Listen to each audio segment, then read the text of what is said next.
I think the thing that I didn't realize about focus is that focus requires a lot of energy. Um, so solving for focus means solving for energy, because my brain, your brain, any brain that's really handling complex problems, paying a lot of attention, it's metabolizing, right? It's converting things into energy so you can do the work, right? Um, and doing that work will tire you out. And if you don't have good sources of energy, you simply won't be able to focus for as long as you might want. Um, so I see energy as having four broad components. Um, and we're not going to have time on this talk to go deep into every single one of these. Um, but one component is your physical health, right? Um, is your body mm, supplying able to supply your brain? And let's say your brain body, they're the same thing, but is your body in a healthy state to let your brain function? Um, is your brain itself in a state to focus, or is it exhausted, right? And there's lots of ways that it can be exhausted. Maybe you've used it for hard work already. Maybe you didn't sleep. Maybe you're in a time of the day when your brain just doesn't doesn't have the ability to focus well. And we'll get into some of that question about timing in a second. um, Secondly, there's a question of emotional energy and really emotional valence. So we brought up stress. Jake mentioned fight or flight, right? The it's actually easy, even if you have physical and mental energy, to become triggered or to play on tilt, as poker players say, where your brain can't make good decisions because it's flooded with adrenaline for whatever reason. And then finally, there's kind of a fourth source of energy, which is really the bigger story of your life, right? The deeper meaning you might attach to a task, that fuels you because of whoever you are. So when people start startups, right, the common advice is, I you better really love this work so much that you do it anyway, that you're intrinsically rewarded by the work, because that's the only way you'll get through all the difficulties, right? So um, it's often getting more energy or finding ways to tap more energy is sometimes an exercise in finding ways to tie in the task at hand to whatever really makes meaning for you. Um, but now let's get into cycles, right? So I think many of us, especially in knowledge work, are used to thinking of ourselves in a very linear fashion. I'm going to go to work, let's say at 8, and I'm going to go till 5 or 6 or whenever people knock off. And I'm just going to work, maybe take a break for lunch, go all the way through. That's a linear way of thinking. Um, the truth is, these human bodies we have, these animal bodies we have, are they actually live according to biological cycles. Um, and if you unfurl a cycle over time, you get a wave, right? Kind of a rhythmic process. Now, we have certain names for these cycles and waves that I'm going to get into in a moment. Most people on this talk will have heard of circadian rhythms, right? Which are a form of energy cycle. There are times of day, and they're not the same for everybody, but there's a time of day probably for each one of us when we have more mental energy, right? Some people are morning larks, some people are night owls. Those peaks can vary, but most people have a cycle that affects their performance and determines higher and lower amounts of energy throughout the day. Now, there's a second kind of cycle that fewer people have heard of, and it's called an ultradian rhythm. Now, circadian means roughly one day, circa diem, and ultradian means more than once per day. So many people are familiar with ultradian rhythms in sleep. So when people sleep, they go through REM, rapid eye movement sleep, and then they go into something called non-rapid eye movement sleep, and they do that several times per night. Now, we have ultradian rhythms at night. What people are less aware of is that we also have ultradian rhythms when we're awake. And I'm not saying everybody has the same rhythm. I think it's something everyone has to discover for themselves. But if we ignore the fact that our ability to pay attention is moving up and down, and that as we pay attention, we're exhausting some form of energy within us, if we ignore that, then we're going to end up feeling fried, kind of a short-term form of burnout. And if we do it for a really long time, we might end up being in a long-term form of burnout. So if you combine circadian with ultradian, you get a graph like this, right? Where several times. There's room in each of our work days for what I call focus bouts, and then there are these troughs of energy where it's much harder to pay attention. And if you fight that, um, it's what you'll end up doing is putting yourself in a state of stress. Now, before we go into the states of focus and stress, I'd like to talk about kind of the lifelong wave. And the lifelong wave is that uh, over the course of any natural life, our kind of natural energy peaks at a certain point. Um, and for many folks who have been working for a few years now, uh, they're past that point, right? Their bodies are kind of uh, intrinsically able to produce less and less energy as they go on, even if they're in the prime of their careers and the demands on them for energy keep on growing as they know more people and those people need things from them. Maybe it's in their work, maybe it's in their family, caring for both children and parents. These demands for our energy keep coming in, but our ability to supply that energy may be decreasing. With that, I'd like to turn this over to Jake. Sure. Energy levels tend to fall as we age for a variety of factors, including but not limited to hormonal changes, decreased mitochondrial efficiency, those little energy producing organelles in our cells, um, muscle mass, declining muscle mass, even. And as I learned firsthand through my relationship with my grandfather growing up, as he was in his 60s, 70s, and 80s, the potential impact of a person learning to leverage their own circadian and ultradian cycles for their benefit can be really tremendous in late life. And I certainly witnessed that firsthand with him. Yeah, cool, Jake. Um, so I'm going to propose a really simple schema for burnout, which is that long term, the energy you're putting out is much bigger than the energy you found a way to bring back in. Um, so burnout for me is a chronic condition. It really puts someone in a trough for quite a while. And when you are in burnout, you often feel always exhausted. You may feel something called anhedonia, which is a lack of joy. It can actually overlap with some of the symptoms of depression.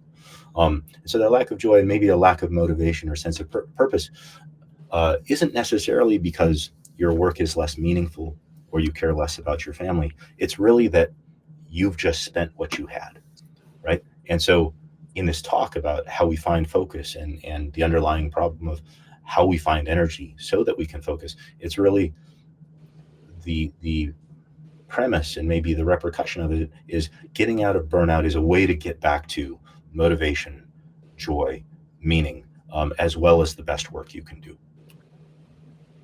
So I know there's been a lot of formulas in this talk so far.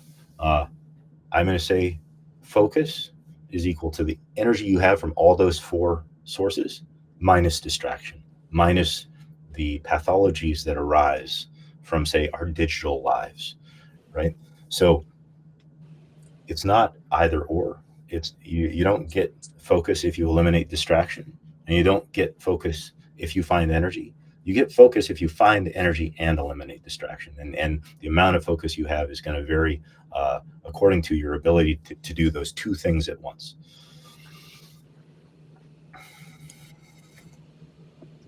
Now, I want to be really realistic and give people a lot of space because we're all in different situations. We are embedded in different organizations. We have different bosses, colleagues, work demands, deadlines.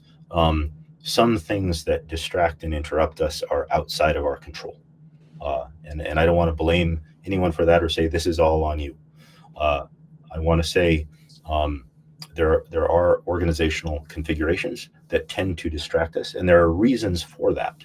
Um, so one is that knowledge work is famously hard to measure. Like many of us are confronted with so-called squishy problems, where you might spend months to get to a breakthrough, as opposed to putting out uh, X number of widgets per day on an assembly line. Like there are parts of intellectual work that are hard to measure. Um, and when management is trying to figure out how to get more out of its team, sometimes they focus on the only thing that they can clearly see, which is how much time are people spending here in the office? How much time are people spending at their desks?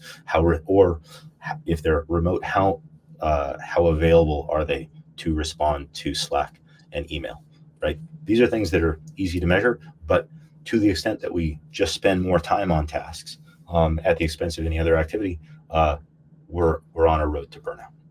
Jake?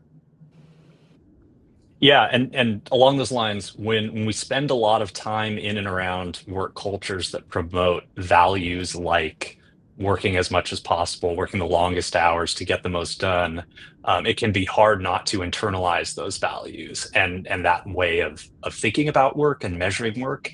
And it can also be hard to hold that and other ideas, other ways of thinking about knowledge work. Back Cool. to you, Chris. Okay. So last equation, I promise. But one of the most meaningful things I ever heard in the past few years was that energy makes time, right? Nobody's going to add hours to the day. But to the extent that we're able to recover our energy, we can use whatever time is at our disposal to be much more productive, right? So that mental wherewithal we bring to the present moment when we are faced with a complex task actually creates the time that we're in, the time that when work can be done. And so I've taken the formula for energy for focus, which is energy minus distraction. I've slotted into success equals focus times time. And now we have success equals energy minus distraction times time, right? That really encompasses all of the different things we've talked about today, right?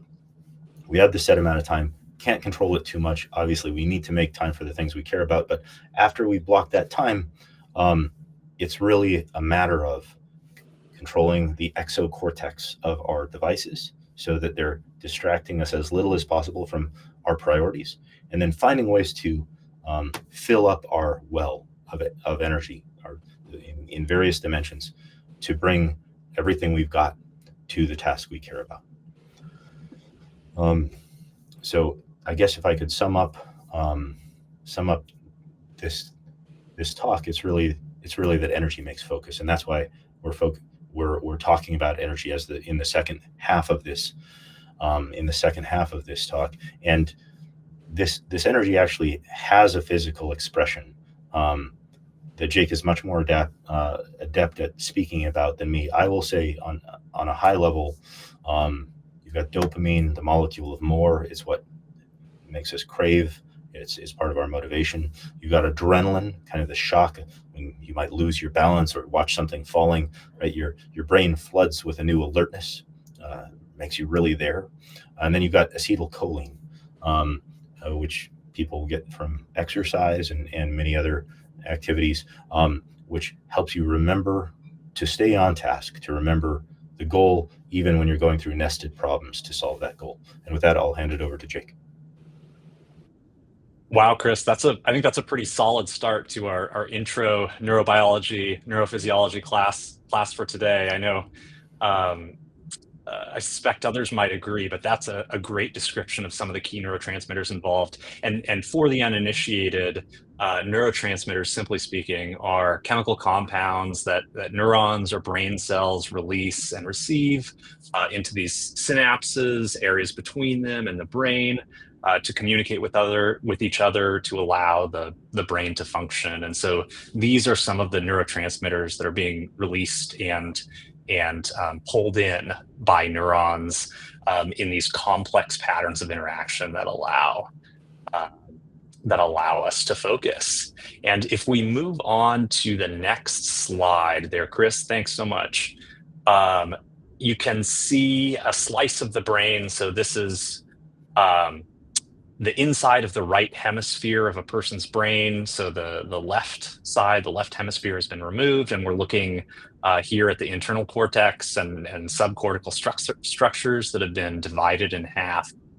And of course, our brains are responsible for so much of our behavior and behavior and functioning, especially with regard to thinking and focus. Some functions of the brain are localized to a single area. But many brain functions involve complex interconnected activity between different brain structures and regions. So in terms of focus, the frontal lobes, the front segment identified in this diagram, and specifically the prefrontal cortex, the cortical area at the front of the frontal lobes, is thought to play a significant role, and research has supported this notion that it plays a significant role in attention, and a whole lot of other things, including what we describe clinically as executive functioning, planning, organizing, problem solving, decision making, other things too, language processing, personality behavior, some social and emotional regulation. And the prefrontal cortex, evolutionarily speaking, is one of the most advanced parts of the brain.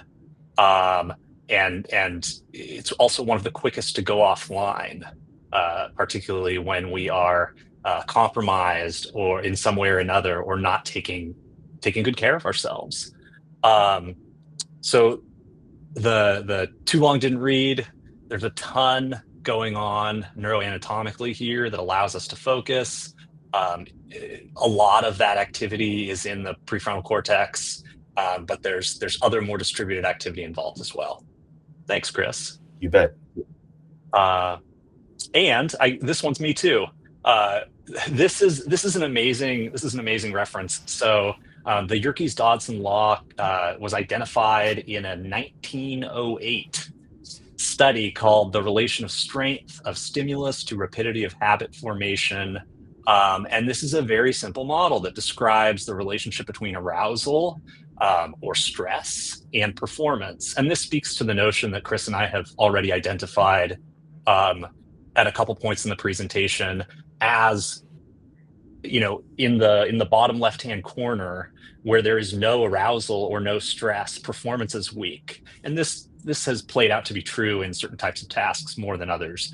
But overall, as stress, I'm going to go this way, as stress increases up this roughly bell-shaped curve, some moderate amount of stress or arousal is required for optimal performance. You have to care to some degree. You have to be stressed or concerned or maybe a little anxious to some degree to perform at your best with a lot of types of tasks. Back to you, Chris. Cool. So now we're getting into kind of the practical, pragmatic portion of the talk. We've talked about kind of focus and energy, problems people may have with them, why they matter and should matter to us. And now we start to get into, well, what can be done? So what? What am I supposed to do with that information? Now, many of you will have received the usual advice from someone. I call it grandma's advice. My grandmother gave me very good advice. I often didn't follow it.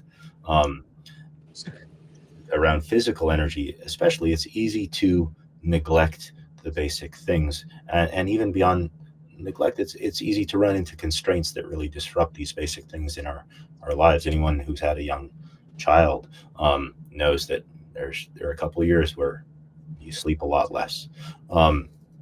But to the extent that you can do small things to improve how you sleep, right? Even if it's putting your phone in the other room while you sleep, or whether you exercise, even if it's just taking a walk, right?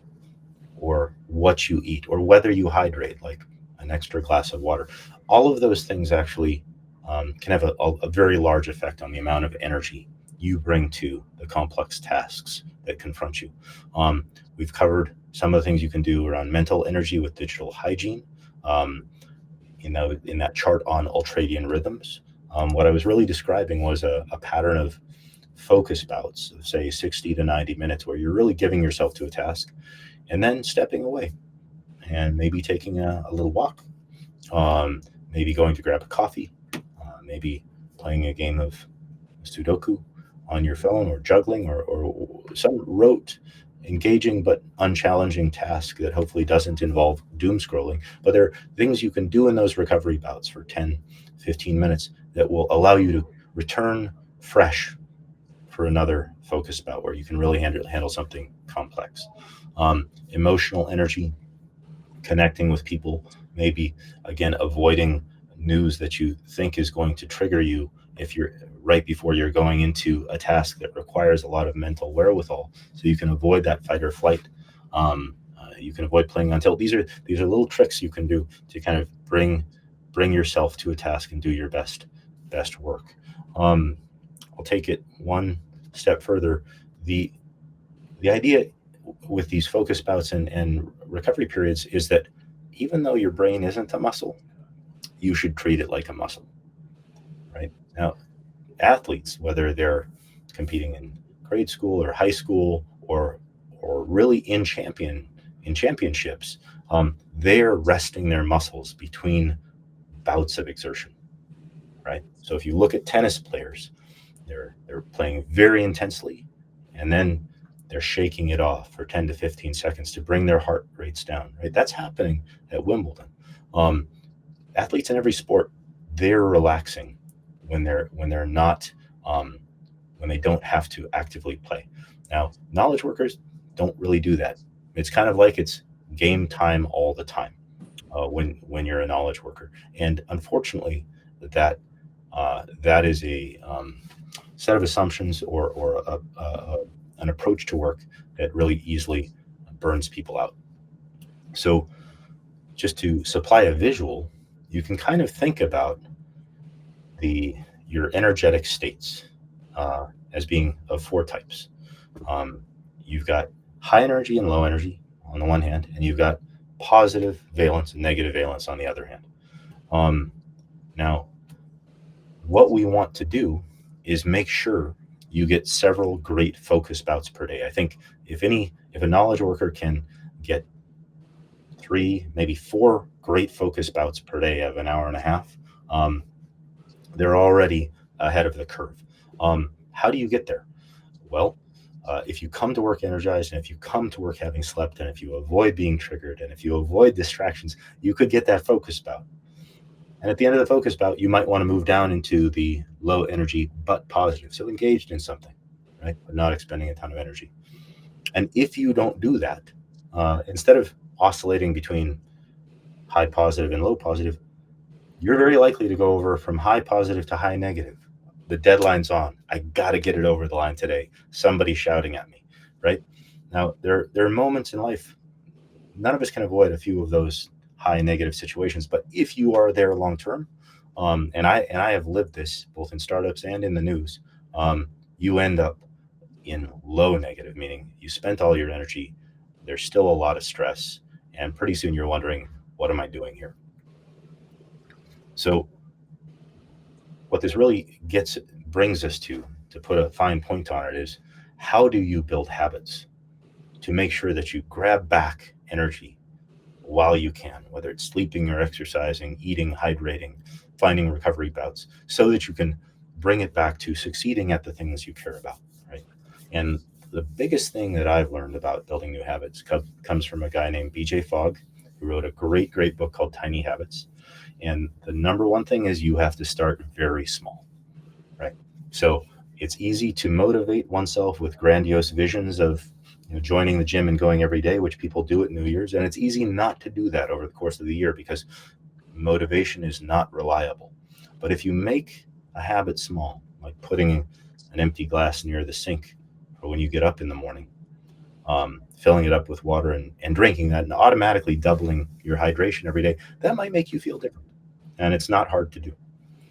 So you can attach those very small things to something you're going to do. I'm going to walk into the bathroom after I wake up. You drink that glass of water, and all of a sudden you've got a quick win, right?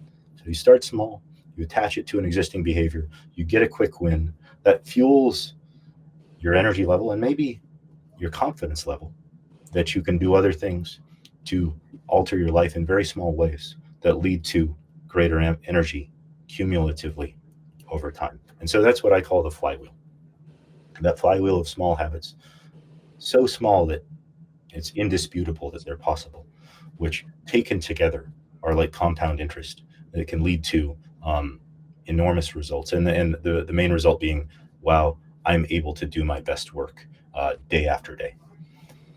So just to wrap things up, the key points we tried to make today were: success equals focus times time, focus equals energy minus distraction, You've got to treat your brain like a muscle and allow it to rest after bouts of focus.